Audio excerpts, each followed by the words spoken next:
Sen kelersin. Сәлеметсің бе, Садия? Сәлем. Қалың қалай? Бәрі жақсы. Сәлеметсіз бе? Сәлем, Африн, отыр, жайғас. Иә. Келгенің дұрыс болды. Сен мен көрсуді асыға күттім. Үйіме жолды ұмытып қалғанысың ау? Иә. Бірақ амалғанша. Күйеуімнің жұмысы көптіктен қыдыруға уақытым болмайды. Ал сенші, Африн, қызым, жағдайың қалай? Құдайға шүкір жақсымын. Қашан сүйінші естіртесің, а? Құдай қаласа сүйінші естейсіз, жақында естейсіз.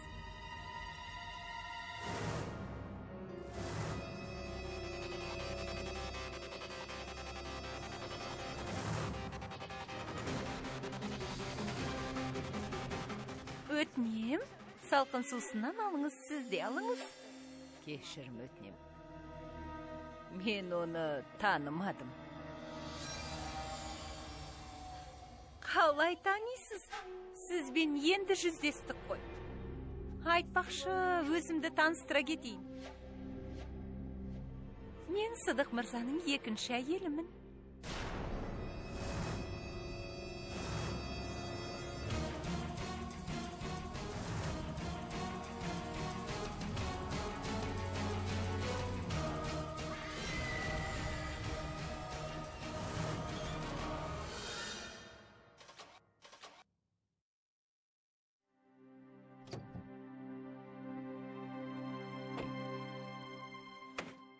Дәл қазір бұзылғанын қарашы. Әй! Байқасаңызшы, не болды сізге, хан мырза? Мінекей. Неге бар ашуыңызды көліктен аласыз? Айтыңызшы. Асығып тұрмын. Көлік бұзылып қалды. Хан мырза, қызықсыз. Ұсақ нәрсеге де ашуланасыз. Неге ұмытып қаласыз? Жарайды, айтыңызшы, алдыңызда кім тұр? Дүниедегі ең мықты механик Зоя хан.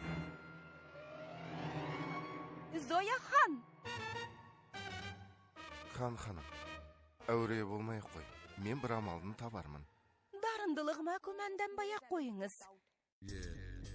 Тыңдаңыз, хан мырза, мен мына әлемдегі кез келген көлікті жөнде алам. Дұрыс айтасың. Сені көрген адам бірден-ақ қолыңнан бәрі келетінін түсінеді. Демек, осы көлікті де жөнде алатыныма әлі сенбей тұрмысыз? Маған сеніңіз, хан мырза, мына көлікті әп-сәтте жөндеп берем. Мені осында күтіңіз. Тоқта. Қатесің оны. Басқа көлікпен кете салайын. Мен айтпайынша ешқайда да бармайсыз. Осында күтіңіз. Ханым. Көресіз. Ханым. Өтінем. Наджма қызым, абайлап жүр.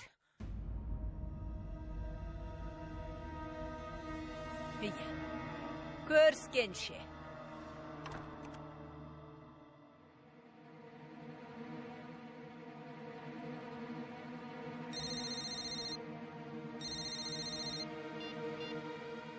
Апа, не болды? Ештеңе болған жоқ, тек бірдеңе болып қалама деп қорқам. Жындыханаға ескертіп қойдың ба? Нихаттың жоғалғаны жайлы ешкімге тіс жарып қоймасын. Апа, уайымдамаңыз. Олар ешкімге тіс жармайды. Апа, оның үстіне Нихатты іздеп бара қоятын кім бар? Ешкім. Өйткені оның қайда екенін ешкім білмейді.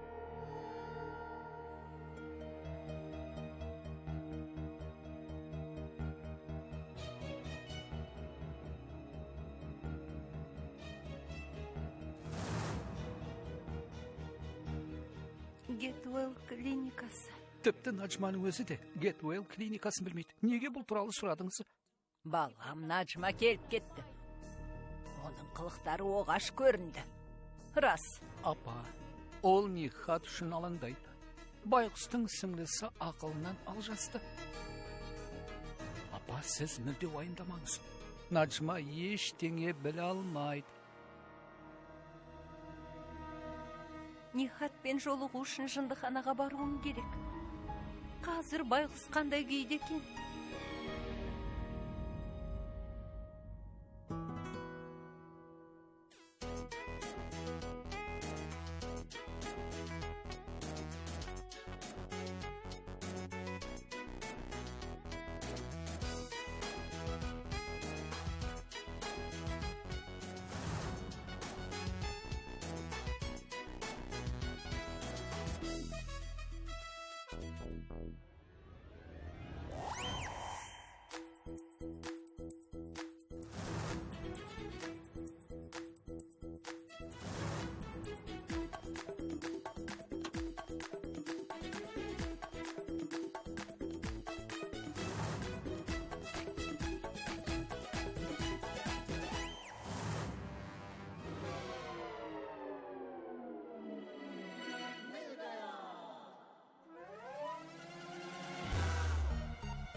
ханым, сен әлемдегі ең мықты механик деп мойындадым. Бірақ саған ақы төлей алмайым. Мен ең дұрысы өз деңгейіме лайық механик шақырып, машинаны соған жөндетейін. Сен әуре болма, өтінем. Не дедім сізге? Көрде тұрыңыз. Көресіз. Жоқ, түсінші мен. Өтінем.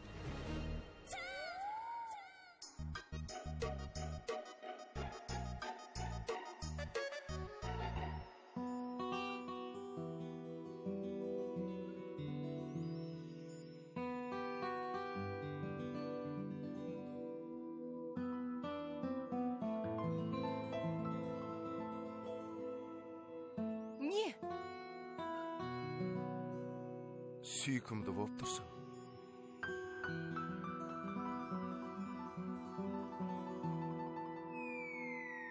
Жақсы, рахмет. Бұлай істейік, хан мырза. Сіз басқа көлікпен кете беріңіз. Бұл көліктің ақауы бар. Біраз уақыт керек. Бірақ әлемнің ең үздік механигі сізге уәде береді. Кешке қайтып келгеніңізде көлігіңізден мін таппайсыз. Айтпақшы, ақысына бола алаңдамаңыз. Және мен сізді танимын. Біраз жеңілдік жасайым. Уайымдамай-ақ қойыңыз.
Сәлем, Сәдия. Халың қалай? Сәлем. Жақсымын. Сенен мұндайды күтпеппін. Түсінбедім. Қызыңды тұрмысқа беретін жаста өзіңнің қызыңмен жасты қызға үйленгенің не? Бұл не сұмдық? Менің қызым Хумераның жасында мені әже қылған.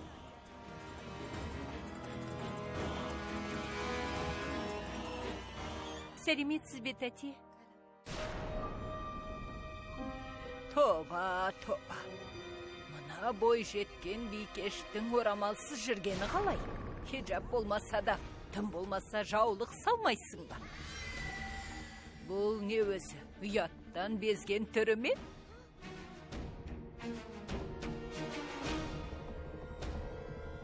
Екі шешенің тәрбиесін көрмегенге айтар сөзім жоқ. Сыдық қызыңды мұндай деп ойламаппын. Қызға бас көз болмасаң, қашып кетеді. Дегенмен ол да адам ғой. Мен шетелде тұрсам да,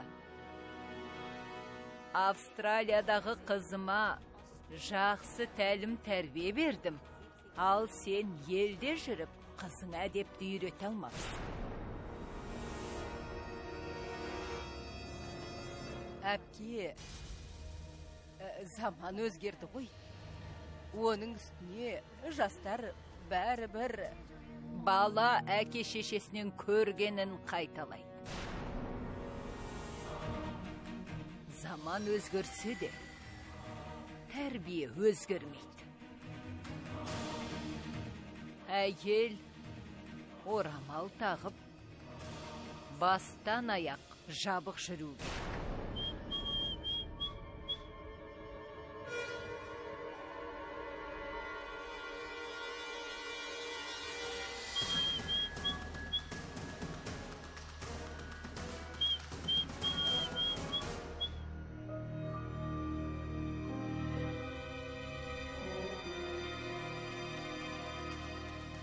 сәлеметсіздер ме?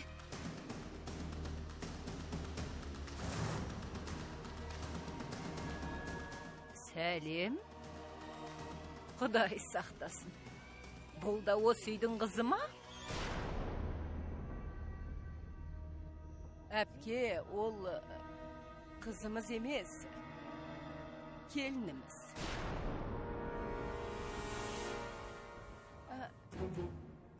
Мен әдетте бұлай киінбеймін. Далада жұмыс істеп жүрген едім.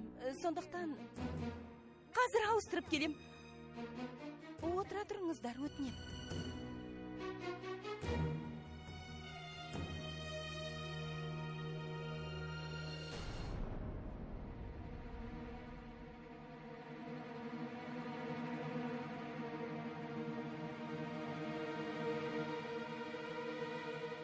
Сен мына киіммен келдің бе?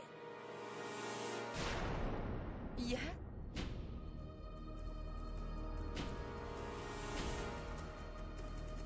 Әке-шешең сен осылай шығарып салды ма? Ештеңе үйретпеген бе? Бар да, қызға лайық киім киіп кел.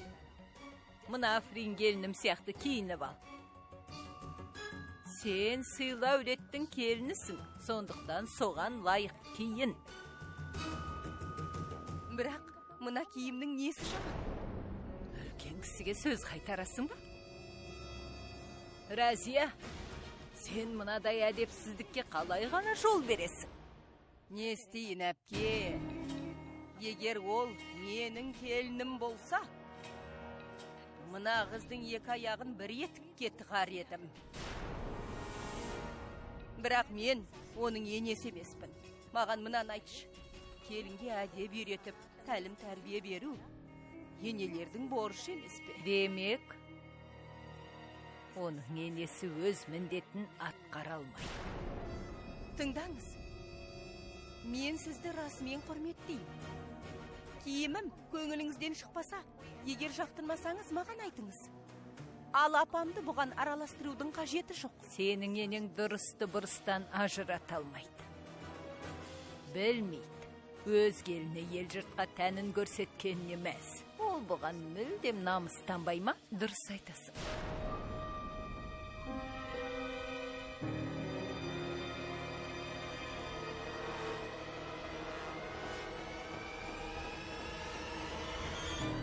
Иә, бұл намысыма тимейді.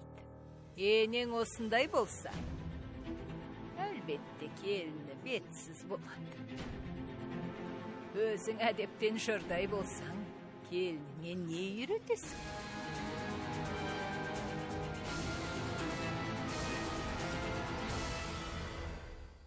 Жер бетінде екі түрлі адам бар. Бірі шынымен сыпайы бар. Екіншісі сыпайы болып көрінетіндер. Екеуінің айырмашылығын айтып бере алам. Бірақ сен мұны түсінбейсің. Себебі сен сыпайы болып көрінетіндердің қатарынасың. Ал менің Зоям сыпайы әрі тәрбиелі. Көпті көрген қыз.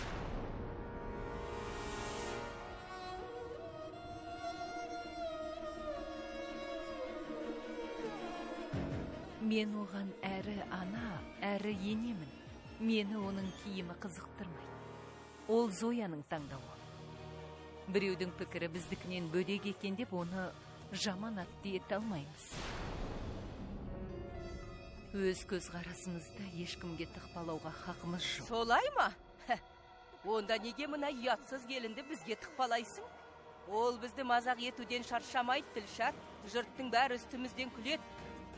Джинсы киетін келін алды деп.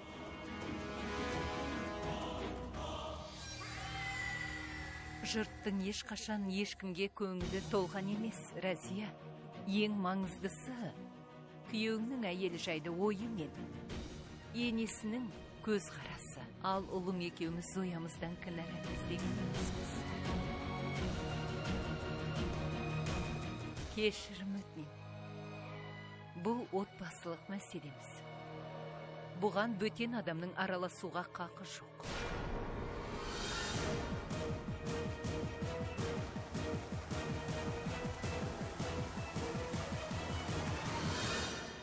Егер Зоя келінім джинсы кигісі келсе, жарайды. Ол өзі біледі.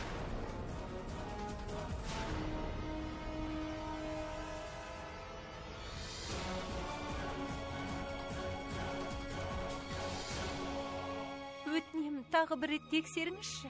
Нихатты дәл осы жерге жатқызған. Наған қараңызшы, бұл осы жердің дупаттасы. Тыңдаңыз ханым, мен қарап шықтым. Бізде Нихат есімді науқас жоқ. Өтінем, тағы бір рет тексеріңізші. Өтінем, тыңдаңызшы, түсінуге тырысыңызшы. Неге сіз мені түсінбейсіз? Мұнда Нихат есімді қыз тіркелмеген. Сіз өзіңіздің де, біздің де уақытымызды алып тұрсыз. Өтінем, мына жерден кетіңіз. Өтінем сізден.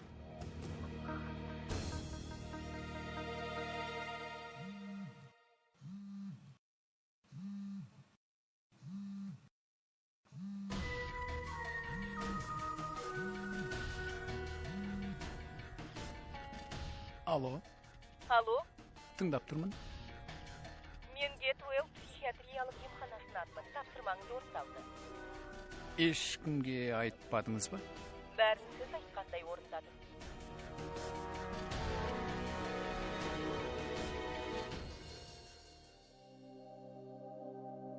Нихаттың қайда екенін білмеймін. Ол жындыханада болу тиіс еді. Бірақ ол мұнда жоқ. Тек аман есен болса екен. Үйдегілер сұраса не деп жауап берем? Нихат жайлы өтірік айттым. Енді өзі ғайып болды.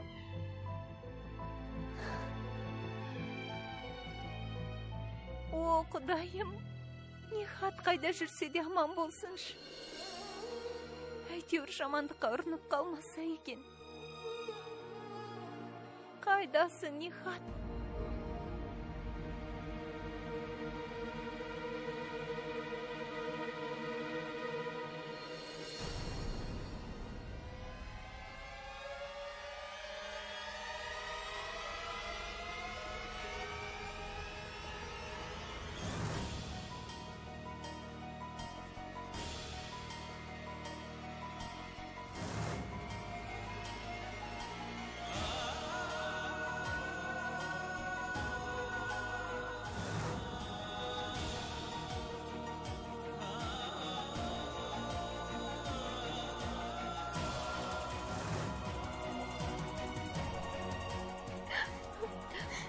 Нихат, Нихат, әпке.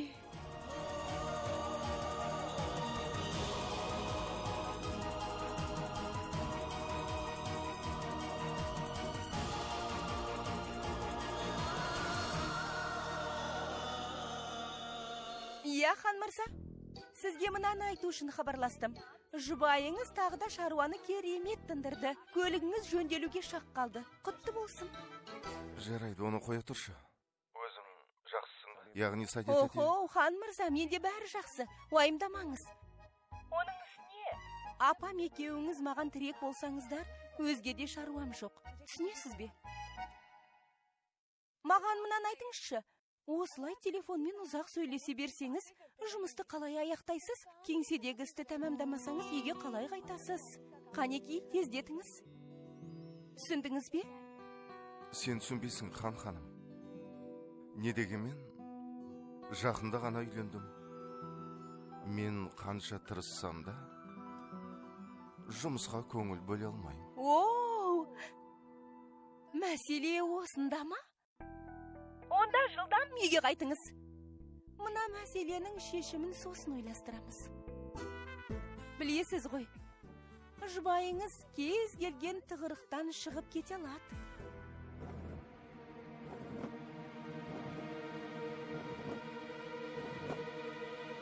Хан мырза, сізге кейін хабарласам.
қайдан пайда болды? Мен осында тұрмын ғой.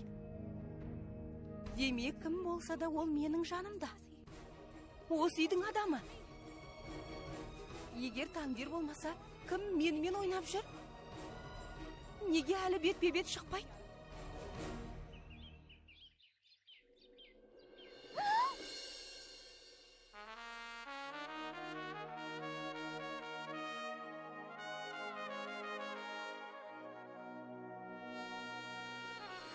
Хайдар, не істеп жатырсың? Не болды? Ештеңе. Анамның туысы келіп, әдеттегідей сұрақтың астында қалдырды. Яғни, әлгі үйреншікті сұрақтары. Не деді? Яғни, мен қайдан білейін? Менде ондай туыста жоқ. Айтқым келгені некелесу туралы. Хайдар, өтінем, доғар. Хей, некелесетін сен ғой. Оларға не жоқ? Қаламайтыныңды айтпайсың ба? Неге олай деймін? Онда айтпа. Бұлай істейік. Бәрін үйге шақыр, келіңдер, бүгін менің тойым деп айт. Жоқ, некелесер алдында өзім шақырам. Жақында тұрмыс құрам. Түсіндің бе?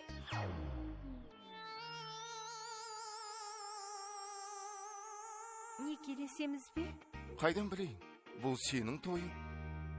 Сен қаламайсың ба? Мен бе? Айтпағым, туысыңның менің тойымда не шаруасы бар? Неге менен сұрайсың? Шық бөлмеден. Сенмен сөйлескім келмейді. Жарайды. Әзілдедім, кешірші мені. Шынымды айтсам, мұндай бос әңгімеге зауқым жоқ. Бос сұрақ, бос жауап. Істейтін жұмыстары жоқ адамдар уақыттарын осылай өткізеді. Жарайды, бүгін сыртқа шықпаймыз. Сондықтан, саған бірдеңе әкелдім. Балмұздақ, шоколад қосылған ұнатасың ба? 1 минут.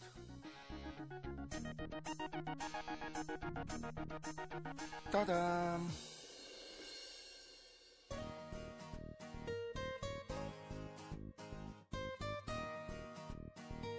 Қане, күлімдеш. Көріскенше.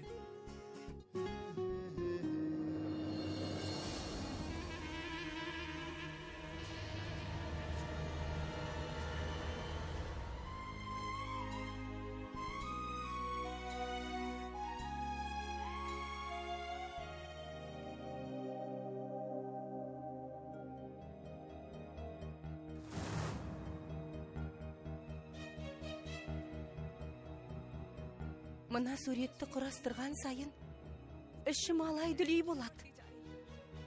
Сурет бөліктерін жинасам, әкеммен қауышатын сияқтымын. Бірақ қашан?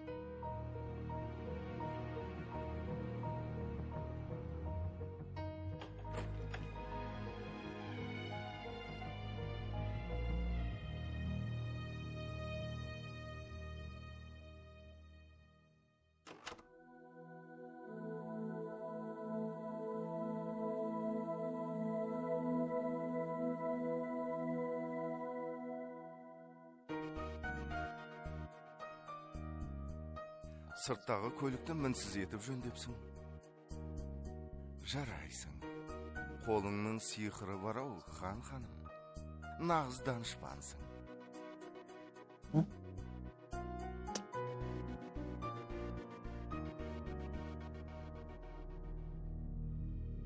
Не болды?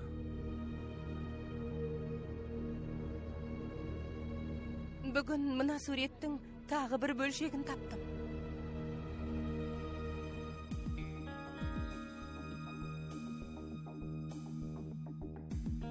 Көлігіңізді жөндеп жатқанда, әйнек сүрткіштің астынан тауып алдым.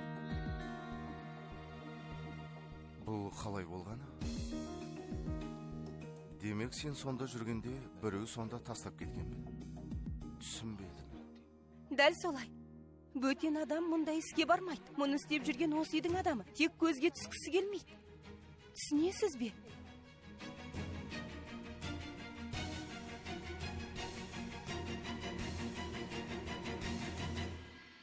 Ханым, не деуші еді? Не болса да қайырымен болсын. Мен білсем, бұл істіңде қайыры бар. Мұны істеп жүрген адам дұшпаның емес. Тілектесің болуы да әбден мүмкін. Тек бір себеппен өзін көрсеткісі келмейді. Не десек те, ертең 6-шы күн. Хатта 6-шы күні әкеңмен кездесетінің жазылған. Мынаған қараш. Енді тек бір бөлшегі қалды. Тек сол жетіспейді. Бір бөлшегін тапсаң, әкеңнің жүзін көріп, қайта қауышасың.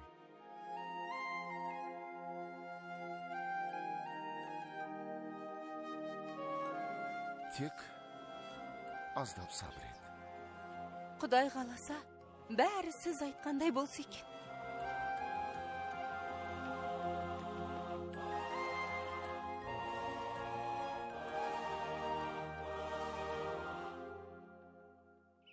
Табақта перш. Иә. Анашым, Мумтаз тәте ертеден келе жатқан құрбыңыз ба? Иә, ең жақсы және ең жақын құрбым. Тұрмысқа шыққан соң Дубайға кетіп қалды. Сол себепті сирек хабарласып тұрамыз. Неге ол аяқ астына есіңізге түсе қалды? Саған айттым ғой, қызының Үндістанда бір шаруасы бар. Біз барда қонақ үйге жайғаспайтын шығар. Бұл да сенің үйің дедім. Қызы осында тұрады. Соңғы рет көргенде 1 жасар қыз еді. Азыр сұлу бой жеткен болыпты деп естідім. Иә, солай дейді. Дубайда сән бике болып жұмыс істейді. Әдемімін деген талай қыз оның жанында ұсқынсыз көрінеді. Рас па? Иә? Анашым, қазір өмірімізде неше түрлі жағдайлар болып жатыр. Осындай кезде бөтен адам үйімізде тұра ма? Жоқ, бұл дұрыс емес. Несі дұрыс емес? Бәрі ойдағыдай емес пе? Нихат та өмірімізден ғайып болды. Байғұс қыз бізге зәулім үймен қыруар ақша қалдырды. Бізге не жетпейді, апа? Меніңше оның осында қалғаны дұрыс.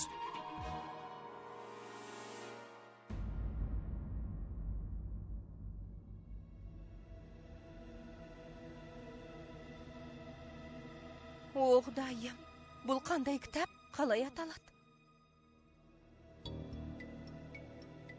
Осы кітап туралы бірдеңе анықтасам, ілік табар ем.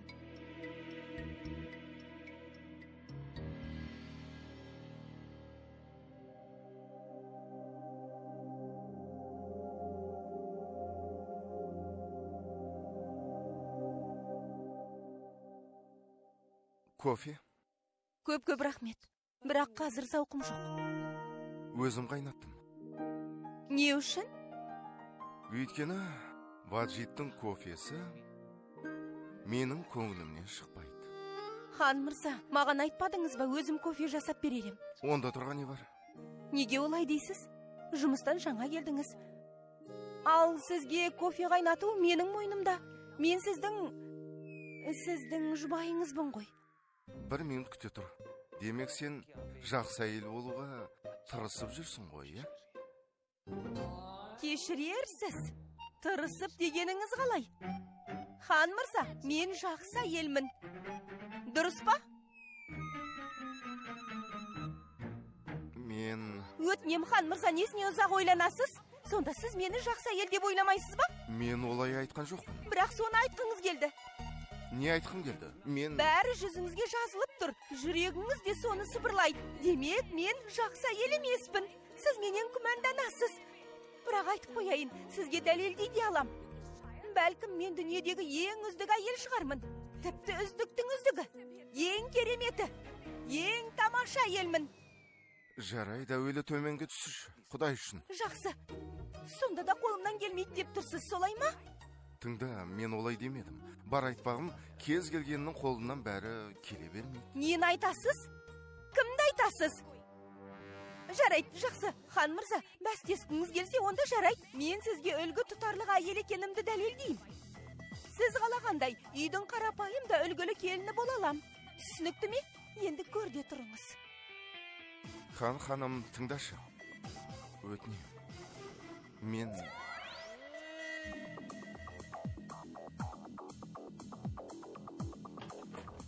Сонымен қатар, хан мырза, сіздің мен жайлы ойларыңыз тым қате. Бүгін күдігіңізді сейілтеп. Сізге өміріңізде жеп көрмеген керемет кешкі ас әзірлеп берем.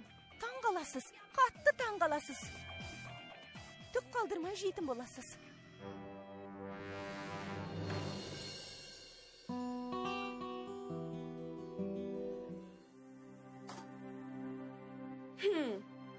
Қарапайым әйел, қандай өзі? Мен үлгілі әйел бола алмайым ба? Жарайды, өмір бойы естен кетпейтін бирияни әзірлейін. О, Құдайым, май қоспаппын ғой.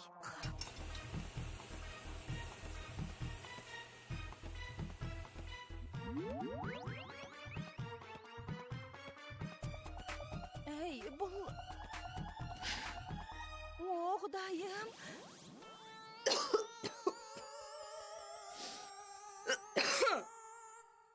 Менің қолымнан түк келмейді. Хан мырза дұрыс айтады. Мен ешқашан үлгілі әйел бола алмайым. Үлгілі емес, өте нашар әйелмін. Нашар емес. Апаттың нақ өзімін. Жоқ. Сен мүлде ондай емессің. Сен әлемдегі ең үздік әйелсің. Ал сенің көмекшің мұны дәлелдеп береді. Көмекші ме? Иә, ханым. Мен дайынмын. Біз өте дәмді ас әзірлейміз. Хан мырзаң саусақтарын жалайтын болады. Бірінен соң бірін. Сонда ас әзірлеймін дегің келе ме? Ас пісіруді білесің бе? Айтшы. Ой, қойшы, чутки. Біреулер басындағы бақпен туады. Ал мен ас пісіруге арналған о жолмен туған. Енді сиқырыма куә боласың. Әуелі мынадан бастаймыз. Күйдіріп алдым. Иә. Сәл ғана күйіп қалды. Ештен етпейді. Жақсы, иә. Мына қазанға пісіреміз. Қане пешті қос. О, жоқ. Не болды? Мына қазаның іші бос тұр екен. Оған әуелі май құю керек. Бері кел, келе ғой. Кел. Алдымен аздап май құй. Айтпақшы, аспаз мен емес, мына сенсің. Мен бағыт бағдар берем, қане май құй. Тағы да. Енді мынаның қақпағын жап. Мінекей. Жап.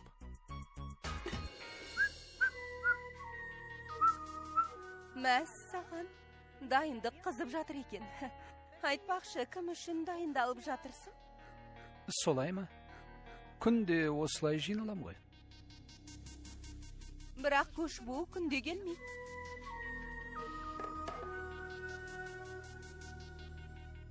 Қызғанып тұрсың ба? Жоқ, мүлде қызғанбайым. Не үшін қызғанам? Бірақ сен қызғанып тұрғандайсың. Өзің Қалай боп тұрмын, а? Ары тұршы. О, Құдайым. Мені неткен сұлу етіп жаратқансың. Білесіңдер ме? Ел жұрт мені Фарханның әпкесі деп ойлайды. Иә, Кушбуда Бухопалда да сұлу жандардың барын біле жүрсін. Иә. апа, келе жатқан қонағыңыз үйде бірер күн қонып кетеді. Екеуіңіздің дайындығыңызға қарасақ, құдды аспаннан періште түсетіндей. Ол Сәмбике ме? Әттең ай, Дубайда жұмыс таба алмай жүрген біреу болар. Сол үшін Үндістанға бізге келе жатыр. Ай, өзі де келді.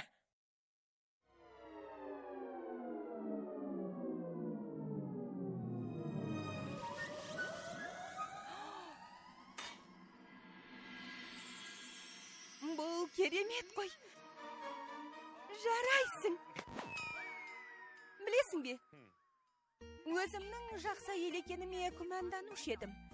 Бірақ сен мына әлемдегі ең керемет ағасың. Бұған титтей де күмәнім жоқ. Маған өнерімді көрсетуге мүмкіндік бердің. Рахмет саған. Саған да рахмет. Не үшін? Маған сыйлық бергенің үшін. Рахмет. Саған ұнады ма? Ұнағаны соншалық төсегімнің қасына тура көз алдыма қойып қойдым. Өте әдемі екен. Сыйымды дұрыс қолға тапсырғанымды сезіп едім. Менің чуткиімнің қолына. Рахмет.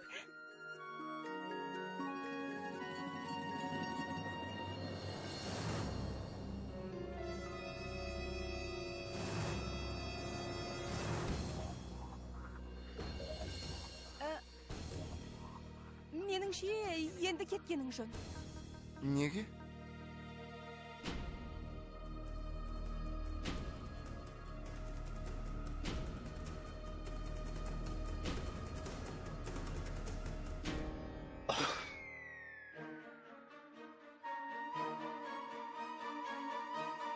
О. Шынымен кеткенім жөн болар. Не дегенмен, бүгін хан мырзамен романтикалық кешкі ас іш. Сәттілік. Рахмет.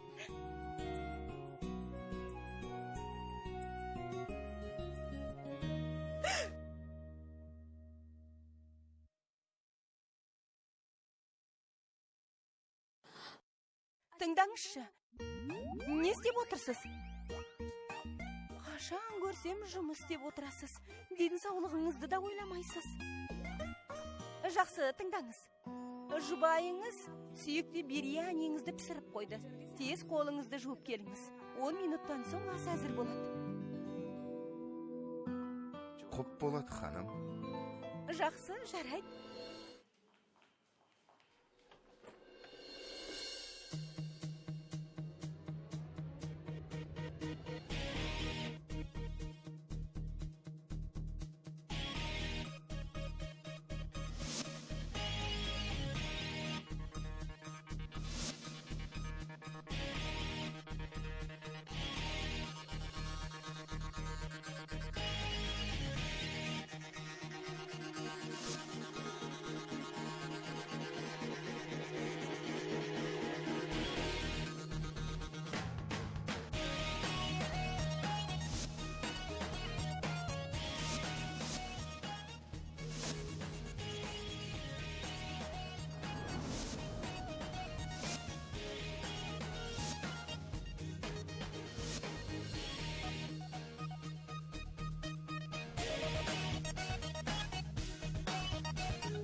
Сәлем, сәлеметсіздер ме?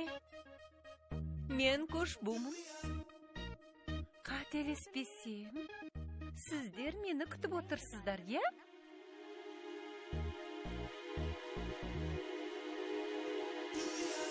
Жоқ. Оу, мен үйден қателескен сияқтымын. Не де болса, мазалағаным үшін кешіріңдер. Сау болыңыз. Кешіріңіз.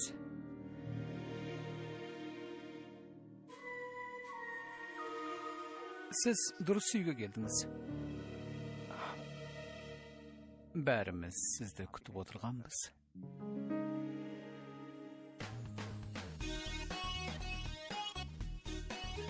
Рас па? Ай, Қошбу! Мұмтазымның қызы, сен бой жетіп қалыпсың ғой. Танымай қалдым. Кір, ішке кір. Тәте, 1 минут. Сөмкемді алайын. Ештің етпейді. Өзім кіргізем. Рахмет. Мархабат. Айтпақшы, апам сәлем айтты. О, Мұмтаз, онымен көріспегені көп болды. Бәрі жақсы ма? Иә, әлбетте. Кешіріңіз. Сіз осылай тұра бересіз бе? А? Қызым, несіне босағада тұрсың, мұнда кел, Самира, кешкі ас дайындайық. Қане?